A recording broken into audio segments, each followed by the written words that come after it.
Um, Good afternoon, everybody. My name is Tim Mould. Thank you very much indeed for joining us this afternoon for the first of three webinars over the course of the next fortnight in relation to planning High Court challenges. As many of you will know, this has been a regular feature, a highlight indeed, of the autumn calendar, the Landmark Chambers annual conference on planning High Court challenges.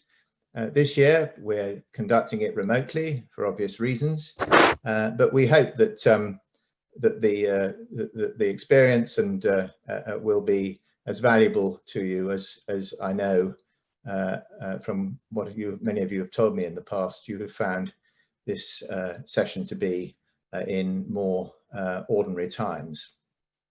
We're very pleased indeed that there are so many people who've signed up to join the session. We hope you'll find the presentations and discussion to be useful and informative. Today I'm joined by four colleagues at Landmark. Firstly, Alex Goodman. Secondly, Richard Turney. Thirdly, Andrew Byass. And finally, Matthew Fraser. Just before I introduce them, a few housekeeping points. Firstly, your microphones are automatically muted, so you won't be able to or need to adjust your local settings. We are very keen to have questions through the session, but please submit them via text in the Q&A section, which you'll find at the top or bottom of your screen. We'll try to answer as many questions as we can at the end of the presentations. This webinar is being recorded. You'll receive a link to the presentation and the recording shortly after the event concludes. And finally, if your connection is lost at any point during the webinar, we do invite you to rejoin the meeting by clicking on the original link once more. So let me introduce our speakers. All of them are experts in High Court and Appellate Court work in the field of environmental and planning law and related public law actions, judicial review and statutory challenges. Alex Goodman is a specialist in strategic environmental and environmental impact assessment work and in habitats issues. He's acted in a number of cases on agricultural practices, water quality, nitrates, waste incineration, energy and climate change. He's currently acting for Dale Vince and George Monbiot, two very well-known names in the environmental field, and the Good Law Project, in a claim for judicial review challenging the energy national policy statements, and for a claimant challenging permission for a gas-powered generator in Devon, and in a habitats-directed challenge concerning pollution to the River Wye special area of conservation. Richard Turney is going to speak, and he, as many of you will know, appears regularly in the High Court and the Appellate Courts. He's a member of the Attorney General's A panel. Recent habitats work includes acting for Heathrow Airport Limited in the airport's national policy statement litigation, acting for the appellant in the Langton litigation, and dealing with habitats issues on several NSIPs, including Hornsey 3 and the ESSO Southampton to London pipeline project. Turning then to Andrew Byass, he is very well placed to speak to you today about the implications of the Plan B case. He was a member of the council team that acted for the Secretary of State up to and including the Court of Appeal in that litigation. Of course, as you know, the government chose not to participate in the Supreme Court proceedings. Andrew is also acting in a series of other climate change related challenges to infrastructure policy, including the second road investment strategy and the energy national policy statements, and a potential challenge to the national networks national policy statement. Matthew Fraser is a member of the Attorney General's C panel of counsel. He's ranked as a rising star in the Legal 500 in planning law. He has been consistently ranked amongst the top barristers in planning law under the age of 35 in the Planning Magazine annual survey. He's acted in a number of high-profile planning and environmental cases, and is appearing tomorrow in the planning court in a 2-day hearing before Mr. Justice Holgate about the environmental impact assessment of oil extraction. Those are our 4 speakers, and we begin with Andrew Byass, who is going to speak to us about the Plan B case and issues arising. Andrew. Thank you very much, Tim. So I'm kicking off today's talk, today's seminar with the first part of our talk on climate change and whether it's the new weapon of choice in planning and environmental JR following the Plan B case. So the matters that I hope to touch on today.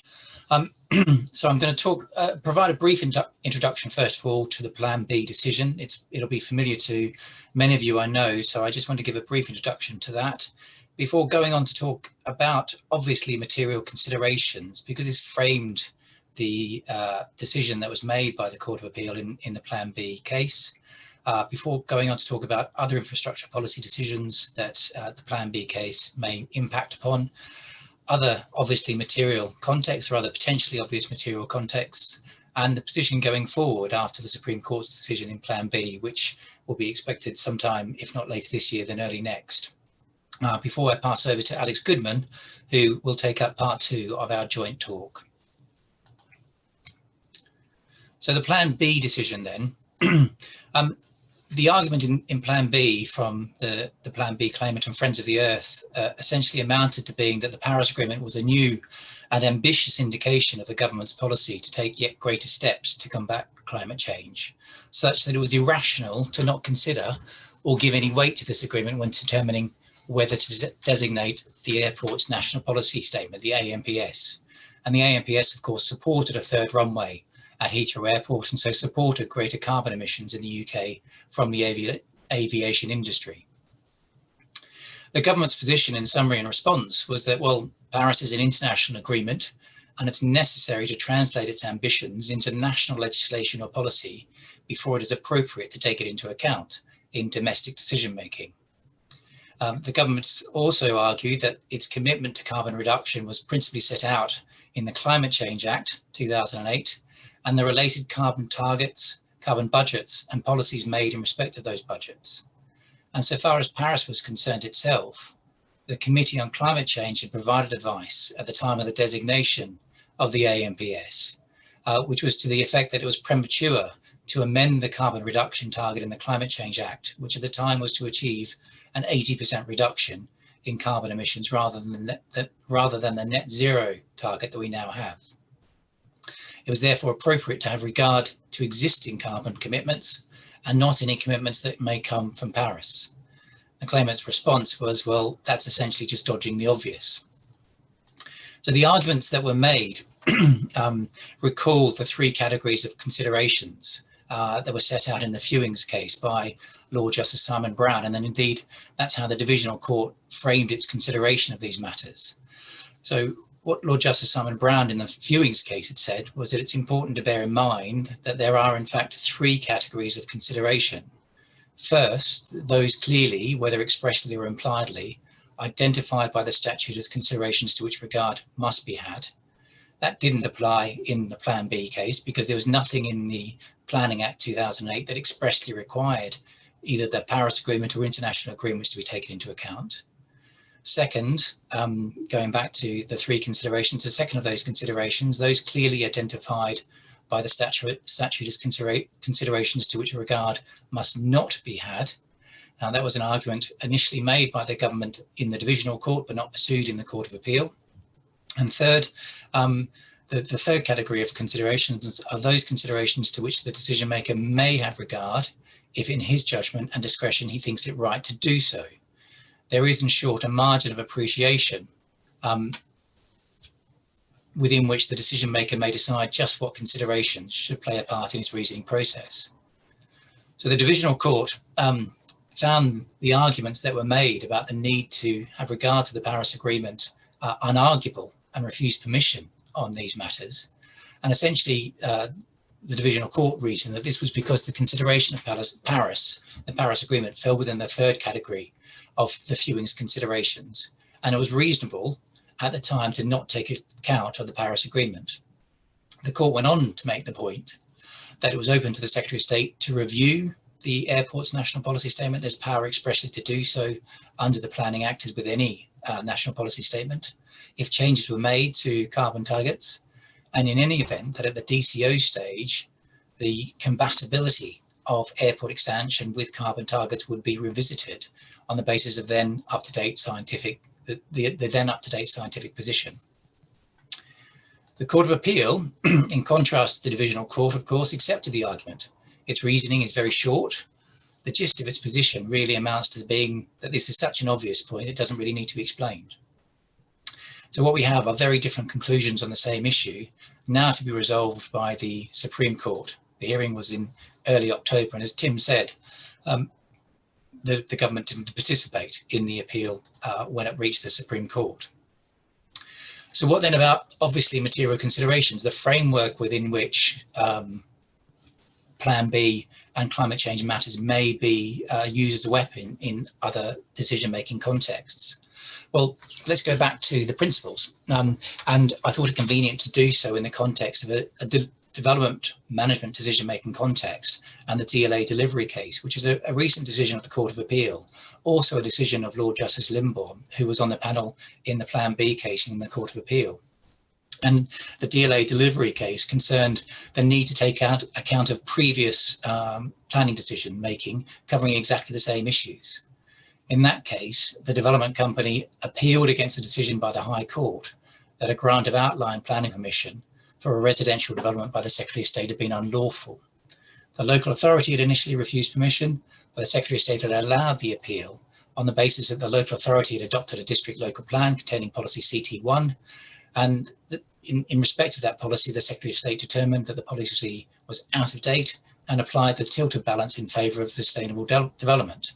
The problem with that approach was that 2 months earlier, the Secretary of State had found that exactly the same policy should be regarded as up to date in respect of a separate development proposal and had not applied the tilted balance. The court found that the earlier decision was a material consideration which no reasonable decision maker would have failed to take into account, and that the grant of permission was therefore unlawful. So there was that third category of viewing's consideration that was in issue in the DLA delivery decision. And it was in application of that third category of decision that the court found that it was an obviously material consideration.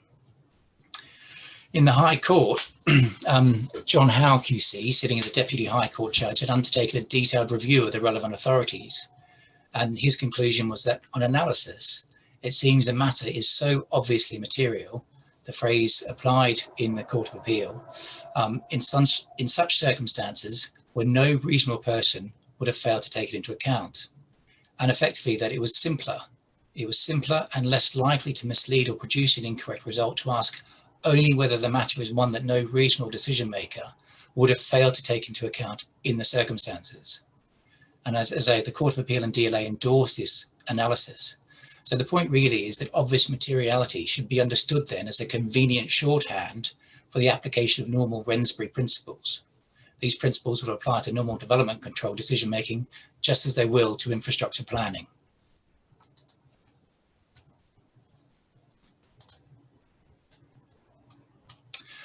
So what then about other context in which the Plan B decision may be taken into account? So first of all, other infrastructure policy decisions. It's a bit of a landmark advertisement, this slide. Tim Mould was in the Packham case, assisted by Jacqueline Lean. The Plan B Earth case, Richard Turney was also involved in, as well as me. The Energy MPS cases, Alex Goodman is opposite myself and John Litton, QC in Chambers, and he's supported by Angeli Foster. So a quite landmark outing here. So a bit of a plug there for the various people. But in terms of the other infrastructure policy decisions, the first of these, the Packham decision, interestingly enough, two of the same judges determine the Packham decision as were in Plan B Earth. And on the facts of this matter, however, it was decided that the Paris Agreement wasn't obviously material to the decision in that matter to proceed with HS2. The judges, the explanation of the court in the Plan B decision is important. And what they said at paragraph 102 was that it was not submitted in Plan B Earth, nor was it concluded by the court that as an unincorporated international obligation, the Paris Agreement was automatically and obviously material consideration in any decision where the implications of infrastructure development for climate change were an issue, but only that in principle it could be, and given the specific statutory context applying to the designation of national policy statements, in that case it was. So a note of caution then about the application of the Plan B decision to other statutory contexts at least. And so far as the Packham case was concerned, the court gave 3 reasons for concluding that Paris was not obviously material to the decision to proceed with HS2 in that matter. The first of those was that the decision in Packham was a government review of whether to proceed with HS2. There was no statutory framework applicable to that decision, so the government was accordingly at liberty to select the issues it wanted to consider, so a different statutory framework. Second, the advice the government received in the review report dealt amply with the implications of and for the United Kingdom's commitments on greenhouse gas emissions and climate change following the Paris Agreement. And thirdly, it was said when in February 2020 the government made its decision to proceed with HS2, it can be taken to have been fully aware of the UK's commitments under the Paris Agreement and its own responsibilities under the Climate Change Act, and to have taken those commitments and responsibilities into account. So it's an example then of the court very shortly after the Plan B judgment seeking to limit its scope and application. The second example in this slide, the Road Investment Strategy 2 challenge, that is a current challenge on climate change grounds similar to those advanced in the Plan B Earth decision. Road investment strategies are provided for by Section 3 of the Infrastructure Act 2015. And such strategies are required to specify the objectives to be achieved by Highways England during the period to which it relates and the financial resources to be provided. And RIS2, for example, commits some £27 billion of funding to the strategic road network over the next 5 years. It remains to be seen whether that challenge will be successful. We don't have a date listed for that yet, though permission has been granted. There's a different statutory framework, so the point in Packham about the specific context of the Planning Act 2008 may well result in a different outcome. The claim otherwise highlights the difficulty in some aspects of infrastructure challenges, which is that the Paris net zero and carbon budget issues relate to economy-wide targets. The net zero target is economy-wide, carbon budgets are economy-wide, whereas RIS2, for example, relates to the strategic road network, which is part only of the total transport network in the UK. So one of the issues the court has to resolve is whether RIS2 and the transport infrastructure it supports is sufficiently significant so as against these UK-wide targets to make Paris net zero carbon budgets obviously material to that decision making. If they're not, if those matters are not obviously material, it begs the question when these matters can be used as a weapon at all. The answer may be that they cannot be, since they sit at a macro political level in respect of which it is not the role of courts to intervene. But that may, on the other hand, be considered to be a fairly unsatisfactory outcome. If not infrastructure policy, then to what will these matters be relevant? And do they need to be, or is the position instead that there needs to be some form of cascading down to policy measures? And it is at this stage that they are required to be taken into account. The other 2 matters of reference there, the National Networks NPS.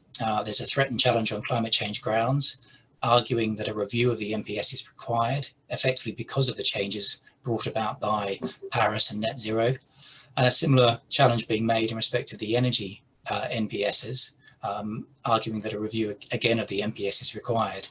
I won't say any more about those, one, because we still have a pending challenge in respect to the national networks, and I know that Alex is going to pick up the points about the energy NPS.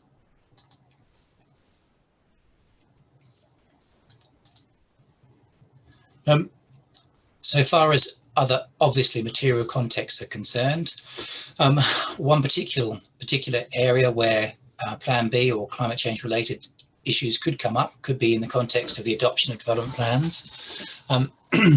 If national infrastructure policy can require consideration of the Paris Agreement, or national policy in the form of the net zero commitment in the Climate Change Act.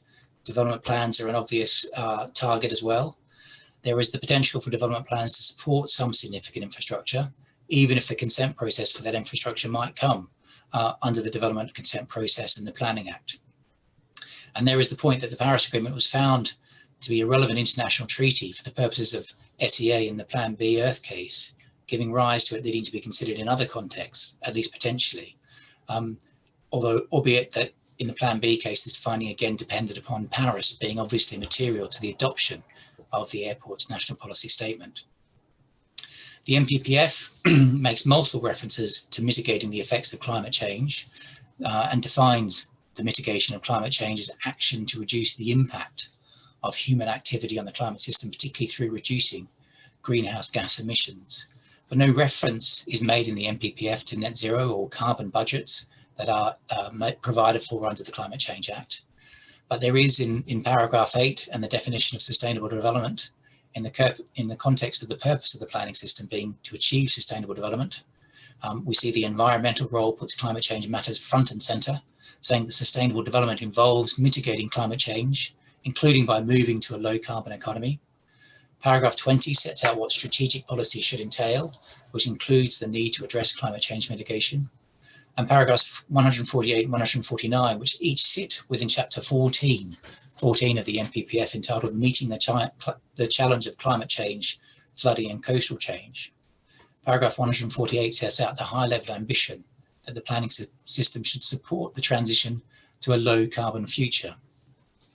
Now, I would suggest that these references in the framework are sufficient to represent the ambition required at the local development plan making level, but arguments may arise nonetheless that there needs to be express consideration of Paris and or the net zero agreement, the net zero target or carbon budgets. The likely response to such arguments is that these matters can but need not be considered, since at the local development plan level, meeting the express ambitions in the NPPF is sufficient. But the scope of the Plan B judgment, I think, is still yet to be fully tested, and such arguments may arise. And of course, that will depend, at least to some extent, on the Supreme Court's judgment in the matter. I think, Andrew, we perhaps leave that point to discussion at the end of the seminar and move to Alex's talk, if that's convenient to you. Of course, of course.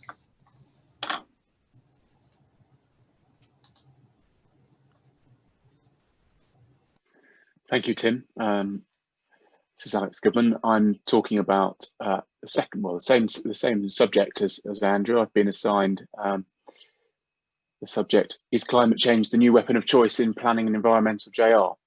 And the title strikes me as a little cynical. Climate change is being presented as just another legal trick to be deployed by those who would stand in the way of progress and development. Certainly there are many lawyers who think that way, but maybe I think the clients, the claimants, tend to be more selfless and put quite a lot of personal time and investment into these kind of claims. And my view is that climate change is not so much a weapon as an objective. I mean, stopping climate change is the objective. And I've counted around 15 cases that are already before the High Court, Court of Appeal, Supreme Court, or about to be at the moment. And that certainly is quite a development. And I think that there are probably two pertinent factors that have led to that. Firstly, the desperation of the wider climate campaign.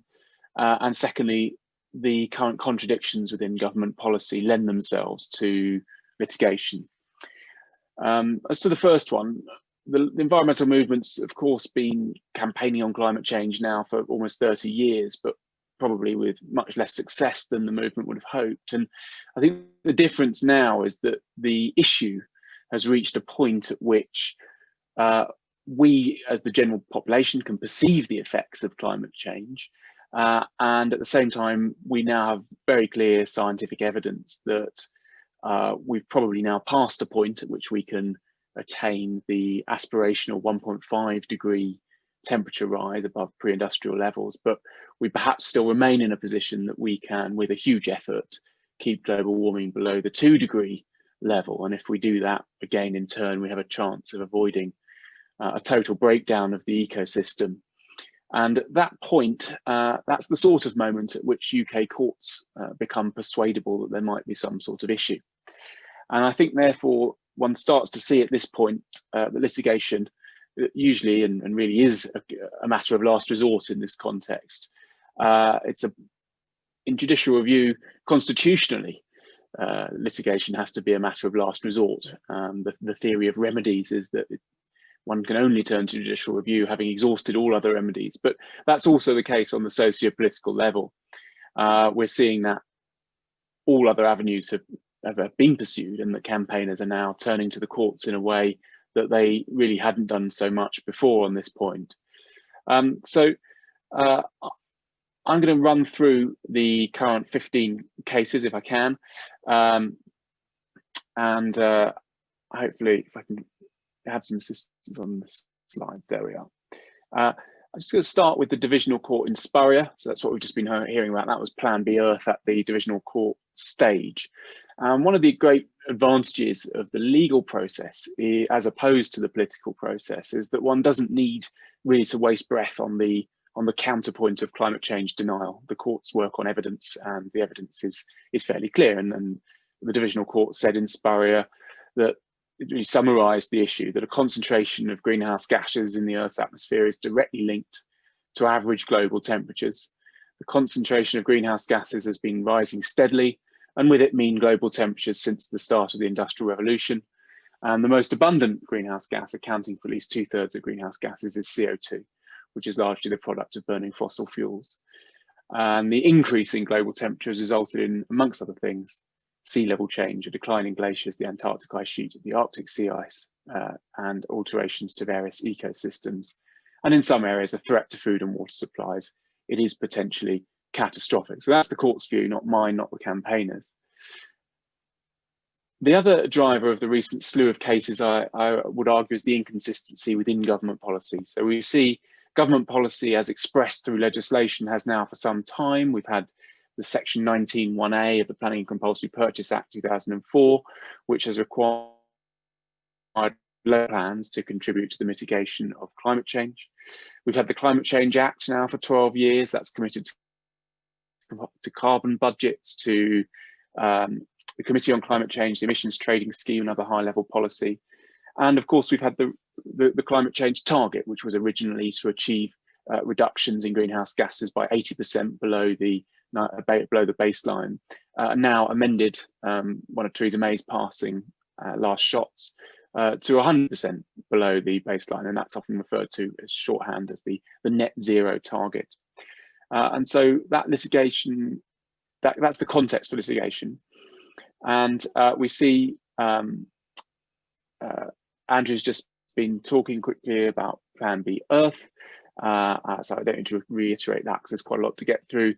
And again, Chris Packham's challenge to a government review of HS2, fairly unsurprising that failed at both Divisional Court and Court of Appeal level.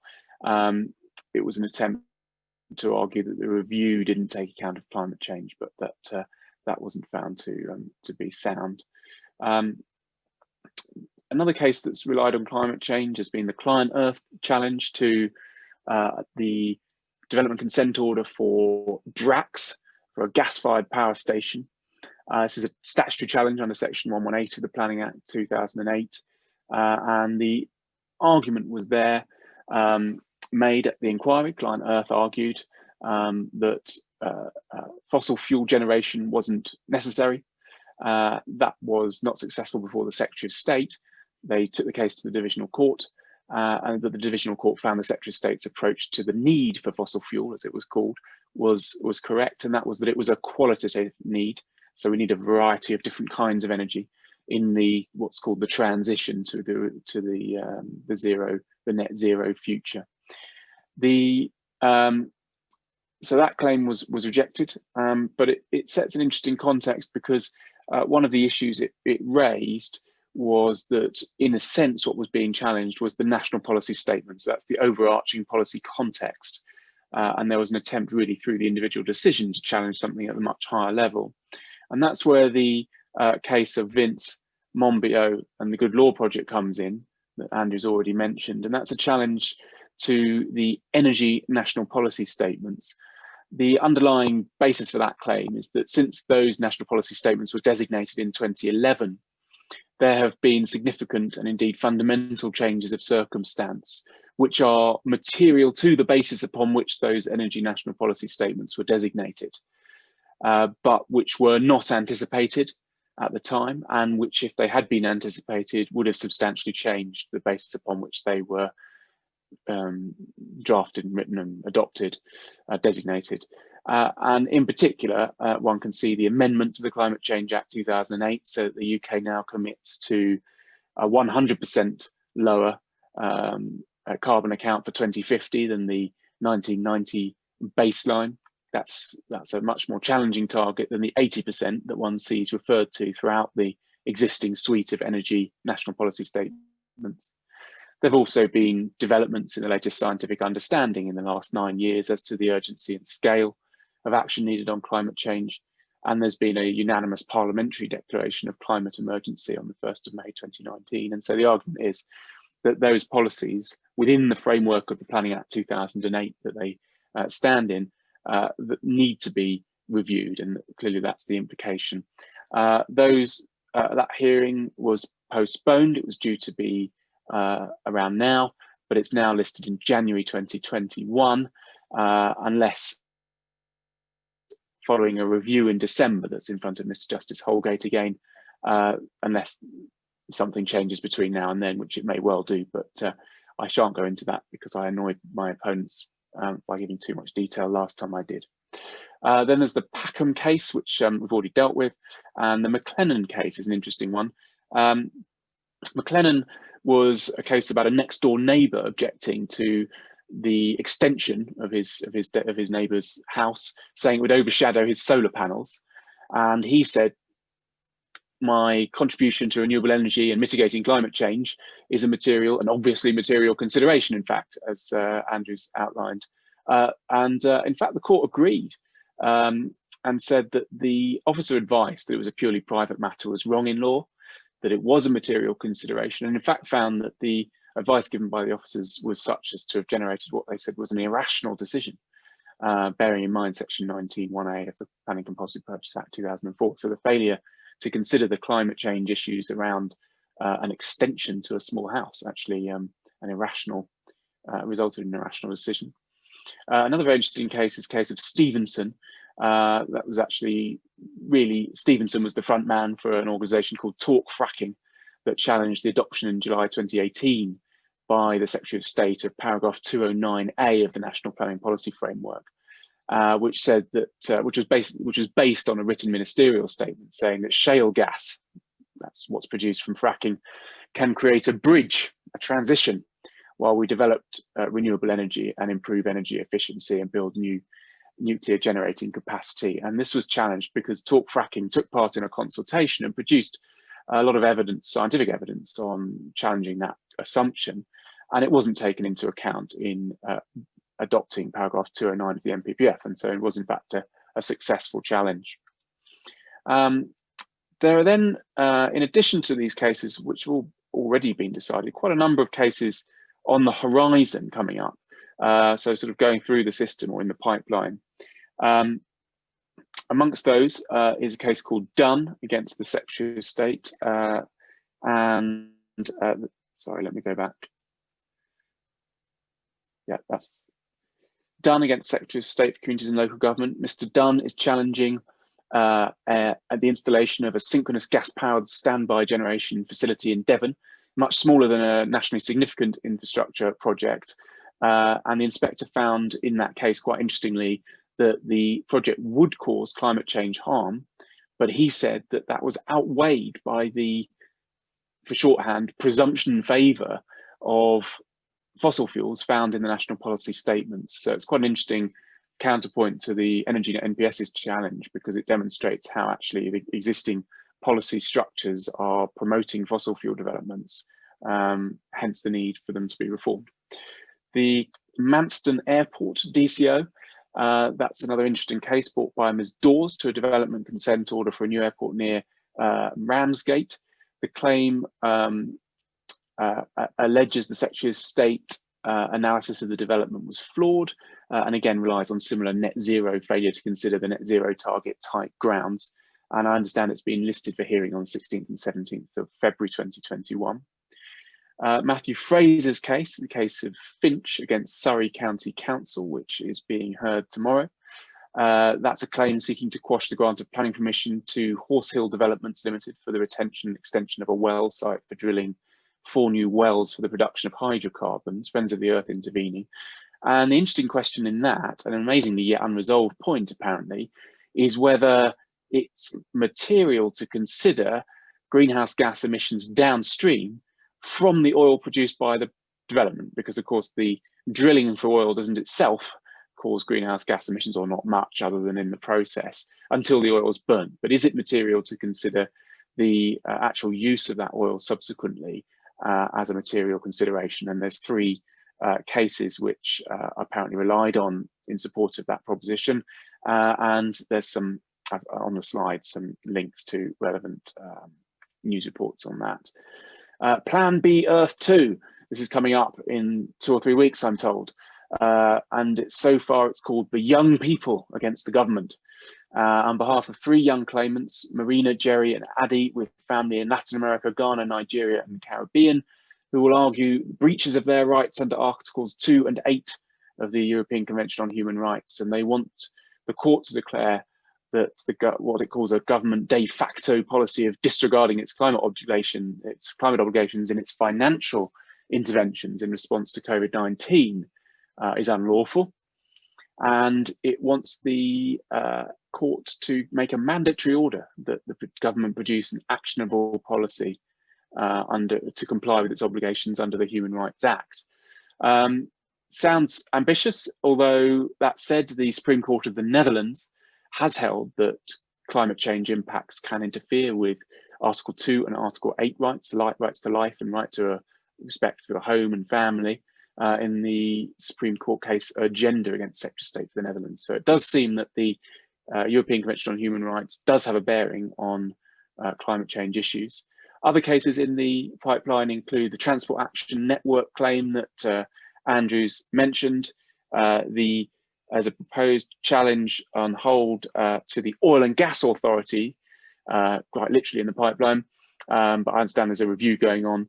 And there's this quite unusual case by Friends of the Earth challenging the decision of the Secretary of State to use UK taxpayer money to fund a new liquid natural gas mega project in Mozambique. There's a judicial review being issued on that. So there certainly is an unprecedented slew of cases at the moment raising the issue of climate change. Whether it's a weapon, I would dispute. In my conclusion is really it's an objective, and I think it's a worthy one. Yeah, there's lots to be keeping an eye out for coming up in the future. I'll pass on to the next speaker. Good evening, everyone. I'm going to talk about habitats and just review some of the case law from the past year.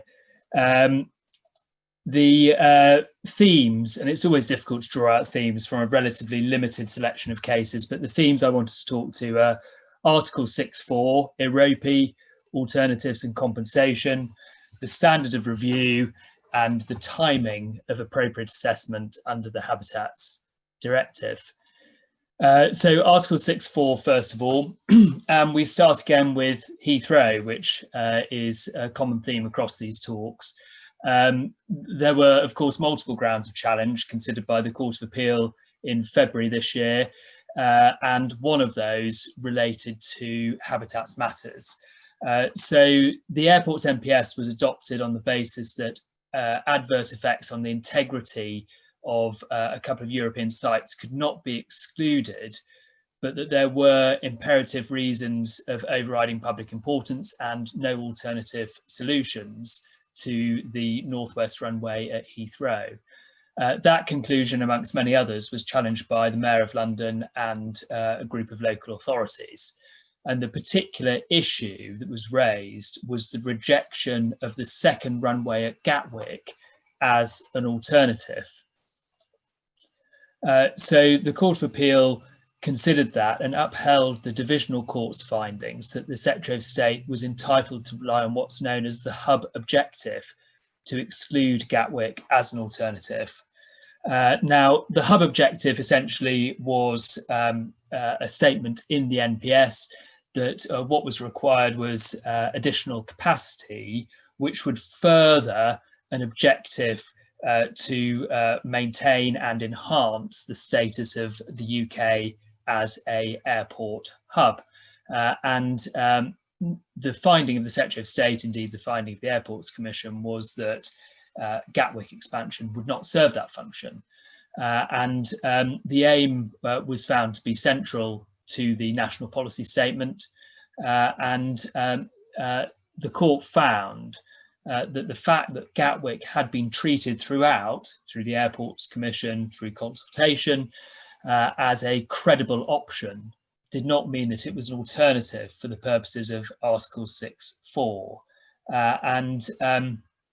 The Court of Appeal relied in that finding on the Attorney General's, the Advocate General's opinion in Portugal and the Commission, that amongst alternatives which are shortlisted, the choice does not inevitably have to be the alternative that least adversely affects the site concerned, but instead requires a balance to be struck between the adverse effect on integrity and the relevant reasons of overriding public interest. That finding in effect dispensed with the challenge.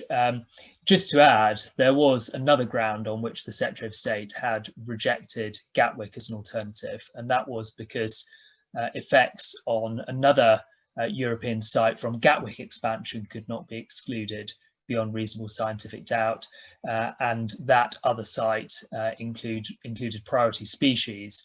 Now, that finding was not entirely endorsed by the Divisional Court or the Court of Appeal, but it was found to be an unnecessary additional finding, given that Gatwick had failed the hub objective test and therefore could not be considered an alternative. So a further question which arose was whether such an approach led to an inconsistency between the SEA directive and the habitats regulations. And that's because for the purposes of SEA, alternatives had included Gatwick. So they were considered through the appraisal of sustainability, and Gatwick was rejected for various reasons. Now, the Court of Appeal held that there was a difference between the approach to alternatives under the Habitats Directive as opposed to the SEA Directive. And I've put a short passage on the slide. Effectively, the Habitats Directive has a determining effect on the inclusion or exclusion of alternatives. It comes at the end of the process. And at that point, a decision needs to be made whether or not a particular alternative is going to be treated as credible. If it's not, then it is rejected and the EIA test can be met. By contrast, the SEA directive requires the reporting of alternatives for the purposes of consultation, amongst other things. Therefore, in principle, it is open to a developer or in this case, a plan-making authority to come up with a list of reasonable alternatives for SEA purposes, which in due course will be not treated as credible alternatives under the Habitats Directive. One more case on that theme, and I'll say in a moment why I think this theme is important. WWF Italia, an important case from earlier this year. Unfortunately, at the moment, it's only available in, well, not available in English, it's available in various different languages. I think a theme which might continue over the next few years with the Court of Justice. So this is based on a very rough translation, a combination of sort of schoolboy French and Google Translate, but making some sense of the provision of the judgment of the Court of Justice here. Again, emphasising that a derogation under Article 6.4 must be interpreted strictly and including economic impacts alone not being a sufficient reason to reject alternatives.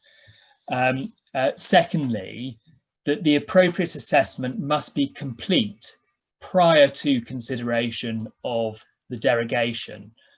So it's not good enough to jump to the derogation stage and then consider the assessment of impacts. That's because the derogation itself must weigh up the environmental impacts against the reasons that are put forward for departing from the strict protection. In addition, the appropriate assessment must include an assessment of the protective measures. So it's not open to consider protective measures at a later stage without revisiting the appropriate assessment. And of course, compensatory measures can be applied subsequently.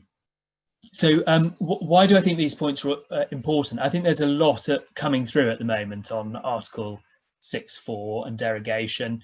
As many of you will be aware, there are some big issues in the North Sea with offshore wind farms and impact on seabirds. There are issues all over the country in respect of nitrogen deposition and various other matters that mean that derogation, I think, is going to be more and more an important consideration, and a proper understanding of Article 6.4 is going to be quite important, and I think will be much litigated over the coming year or so. Moving on briefly to the standard of review, another issue that was picked up in the Heathrow case was the question of whether, in considering a habitats challenge, the High Court should apply a different standard of review to the Wednesbury standard. So fairly well established up to Court of Appeal level now, and certainly confirmed by Heathrow, that the standard of review is the Wednesbury standard, and effectively the question is whether the authority properly directed drew rational conclusions based on the information before them to formulate the view on an appropriate assessment, or indeed on derogation. So whether it's to conclude no adverse effects on integrity, or to conclude adverse effects on integrity but no alternative and imperative reasons for departing from the strict protection. So some of the reasoning is put there, but confirming, to put the matter beyond doubt, that it is a Wednesbury standard. So a reminder that really the question when you get to a High Court challenge is whether there's an irrational conclusion at some point in the consideration of habitats protection. I have to say, I think there are still some doubts as to how Wednesbury would be regarded by the Court of Justice, but I suspect, I'm sorry, I've gone lost the screen there, but I suspect those issues may not now be answered unless there's a reference already on its way on that question. Obviously, references to the Court of Justice are a thing of the past from New Year's Eve onwards. Just noting there that WWF Italia uses language which is quite common in the Court of Justice about the referring courts verifying the assessment, and one might think that verifying the assessment is rather different from reaching a conclusion on whether the assessment is rational. So the next theme is one about timing. When does the assessment have to be carried out? And a few domestic cases here. First of all, Keep Bourne End Green. This is a challenge to a plan allocation for a large housing development. And the interesting thing here is a number of criticisms were made of the plan policy and of the appropriate assessment carried out for the plan on the basis of a failure to properly assess the mitigation measures that were proposed to be included in the policy, or which might be anticipated when the development comes forward. And the court held that the council could rely on the multi-stage decision-making process to confine the assessment to the acceptability in principle of the proposed mitigation measures. And effectively what the court was saying there was, well, development can only come forward with an application for planning permission. That itself would have to be subject to appropriate assessment. and consideration of mitigation measures at that stage. The other point from that case, again, setting a fairly high bar for a habitats challenge, confirming that there was a need for credible evidence of a real rather than hypothetical risk of harm to mount a challenge based on alleged defects in habitats regs assessment.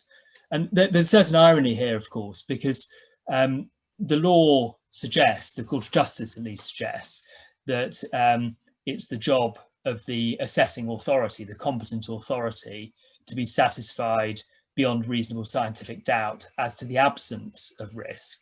But to bring a challenge, you have to show not just doubt, but credible evidence of real rather than hypothetical risk. And the two things, in my view, might be regarded as slightly different, and setting a higher threshold for a challenge than in fact the law prescribes for the competent authority. The next case, one from the Court of Justice again, and this is Friends of the Irish Environment. The main issue in this case was whether an extension of time to implement a consent for a regasification terminal triggered Article 6.3 and a duty to carry out appropriate assessment. And the Court of Justice found that the extension of time was a project for EIA and habitats purposes, and considered then that in certain circumstances, extensions of time could be considered one and the same project and thus exempt from new assessment, but provided very little guidance on when that would happen. But at least in this case, because the previous consent had in fact lapsed by the time the new consent was granted, a new assessment was required. And the court found that it was both lawful and necessary to take into account previous assessment, so the assessment that had been carried out on the original consent, but they must be complete and up to date, and therefore had to be revisited so far as matters had moved on by the time of the extension of time consent. Final domestic case, Hudson. This is about a holiday park at Legoland in Windsor, and just really an emphasis again, relatively high threshold for habitats challenges in the High Court. The failure to carry out an appropriate assessment was found to be not fatal to a grant of planning permission.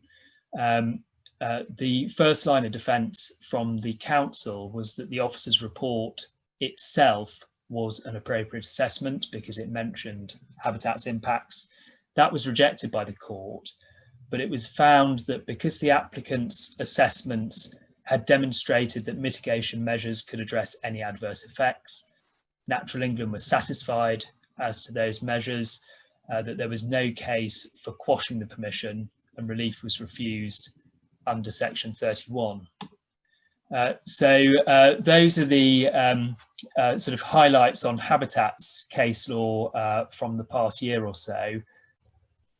I think, thank you, Richard. I think what we'll do is just turn to our panelists and ask Richard Turney, who, as he told you earlier, was one of the counsel team for the appellants in the Supreme Court in the Heathrow litigation, if he's got any thoughts on the direction of travel, if you will, in relation to that case. Well, judgments awaited.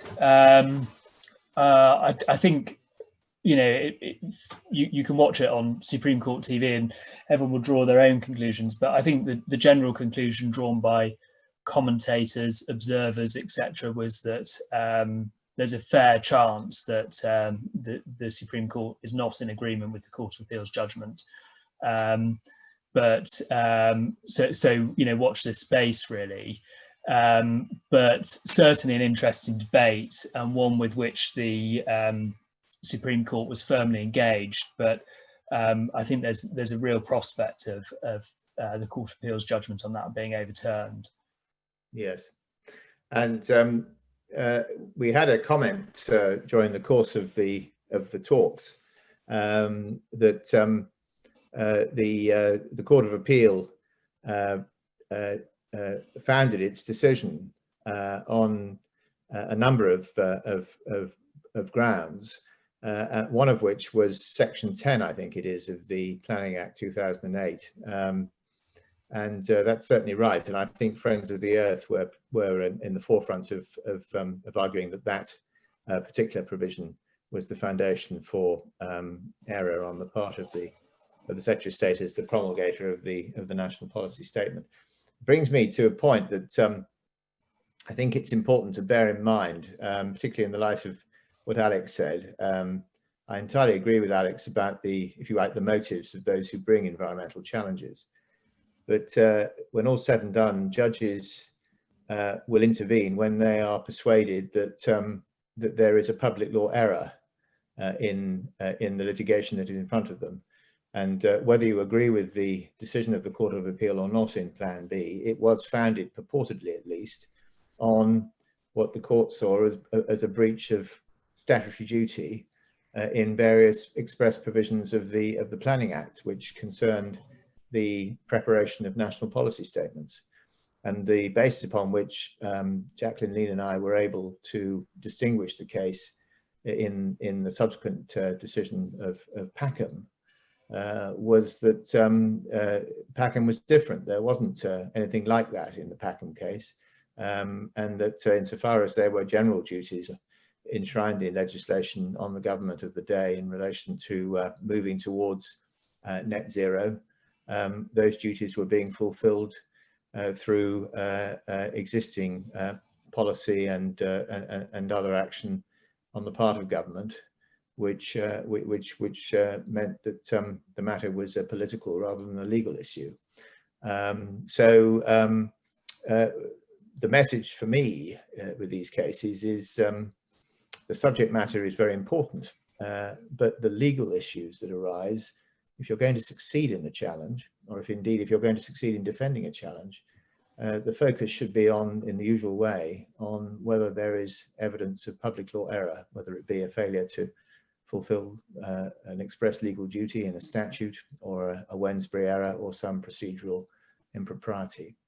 Finally, I was going to ask Andrew if he could just return to his crystal ball gazing, which I cut him off from at the end of his talk. And I think, Andrew, you were going to tell us a little bit about what you thought might be the consequences of the decision in the Heathrow litigation, depending on whether the Supreme Court did or did not uphold the decision of the Court of Appeal. Yeah, thank you, Tim. I think in lots of ways, Plan B Earth is a case of its time, and the Paris Agreement hadn't yet been translated into the net zero target that we now find in the Climate Change Act.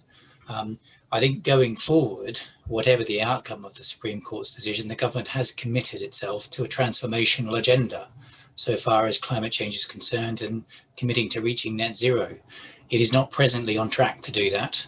And so I think we can expect to see a lot more policy interventions in the planning and environmental sector, which will guide decision making in the future. And so it will be those future policy interventions that I think will be more ripe areas for challenge, as opposed to potentially the Plan B Earth case itself.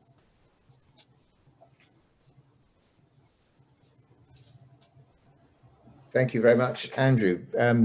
I might just close by asking Alex if he can just come in and just remind us when we can expect to see the battle commence in earnest in relation to his current challenges with regard to the, as he sees it now, long in the tooth energy policy statements.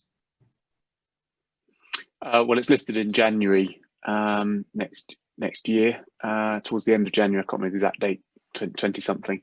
But we've got this review scheduled in front of Mr. Justice Holgate. I think it's by the 9th of December, to see where things get by that stage. So there may be some developments in the next couple of weeks in terms of government decision making, but we'll have to wait and see. There's nothing clear at the moment.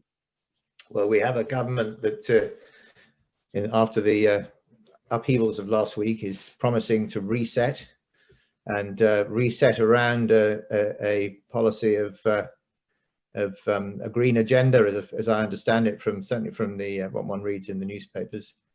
It may be that that isn't entirely unconnected with what you've just said. We shall see. But there's at least the prospect of some subject matter for us to get our teeth into when we come back to this series. I hope in happier times, in about 12 months from now, all of us bristling with confidence, having been vaccinated against the coronavirus. With that thought, I hope, of optimism and realism as well, I say on behalf of the panelists, thank you very much indeed to everybody who's attended this first of 3 sessions in this series of webinars on planning High Court challenges from landmark chambers. If you do wish to view the sessions again, I understand that they will be available for you to do, and that links will be available for that purpose. But thank you very much for joining us, and have a very good evening. Goodbye.